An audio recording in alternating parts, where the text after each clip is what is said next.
एक बार एक भिखारी अपने जीवन से परेशान हो चुका था, क्योंकि उसे अपने जीवन को चलाने के लिए भीख मांगना पड़ता था। उसे हर एक चीज़ के लिए भीख मांगना पड़ता था। इसी बात को लेकर वह दुखी रहता था और दिन भर यही सोचता कि उसके जीवन में कैसे बदलाव आए। यह सोचकर वह निराश हो जाता। वह हर दिन देखता कि बहुत सारे लोग निराश होकर आंखों में आंसू लेकर विभिन्न चिंताओं से परेशान लोग गौतम बुद्ध की तरफ जाते और वापस लौटते समय वे लोग बहुत ही खुश होते थे। वह भिखारी यह नहीं समझ पा रहा था कि गौतम बुद्ध उनके साथ ऐसा क्या करते थे कि वे बेहद खुश हो जाते थे। वापस लौटते हुए लोगों के हाथों में ना तो ढेर सारे पैसे होते थे, ना सोना चांदी, तो फिर ऐसा क्या होता था कि लोग बुद्ध के पास से लौटते वक्त इतना खुश होते थे। यह सब सोचकर वह भिखारी ने निर्णय लिया कि वह भी महात्मा बुद्ध के पास जाएगा और देखेगा कि ऐसा वहाँ क्या हो रहा है कि दुखी लोग उनके पास जाकर खुश हो जाते हैं। वह बुद्ध से मिलने के लिए उनके पास चल पड़ा, जहाँ बुद्ध मौजूद थे। वहाँ बहुत लंबी कतार लगी हुई थी, तो वह भिखारी भी कतार में लग गया। कतार में लगकर वह अपनी बारी का इंतज़ार करने लगा। देखते ही देखते उसकी बारी आई और उसने बुद्ध से कहा, बुद्ध, मैं बहुत ही गरीब हूँ, मेरे पास कुछ भी नहीं है। मुझे अपना जीवन चलाने के लिए दूसरों से भीख मांगनी पड़ती है। अब आप ही बताइए कि मैं अपने जीवन को कैसे बेहतर कर सकूं।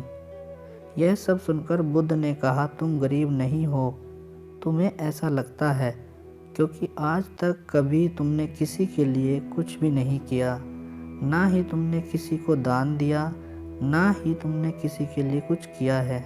यह सब सुनकर भिखारी के मन में एक आशंका जग उठी। अपनी आशंका को दूर करने के लिए भिखारी ने पूछा, मैं तो एक भिखारी हूँ, मैं लोगों को दान कैसे दे सकता हूँ और कैसे लोगों की सहायता कर सकता हूँ। मुझे तो खुद अपना जीवन चलाने के लिए दूसरों से मांगना पड़ता है। यह सब सुनने के बाद गौतम बुद्ध थोड़ी देर चुप रहे और फिर उसे बोले, तुम्हारे पास हाथ हैं जिससे तुम लोगों की सेवा में लगा सकते हो और तुम दूसरों का भला कर सकते हो।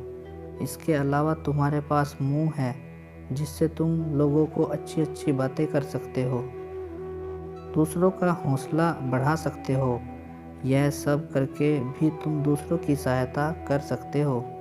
ज़रूरी नहीं कि दान सिर्फ पैसों से किया जाए। हम चाहे तो शिक्षा का भी दान कर सकते हैं, चाहे तो अन्न का भी दान कर सकते हैं। ऊपर वाले ने अगर किसी को पूर्णतः अच्छा शरीर दिया है तो वह गरीब नहीं है, बस दिमाग से गरीब है। उसे इस विचार से हटकर दूसरों की सेवा में लगाना चाहिए। बुद्ध की यह बात सुन लेने के बाद भिखारी बहुत ही ज़्यादा खुश हो गया। अब उसका मन संतुष्ट था। हम सब इस बात की चिंता में समय बर्बाद करते हैं कि हम गरीब हैं, लेकिन यह सत्य नहीं है।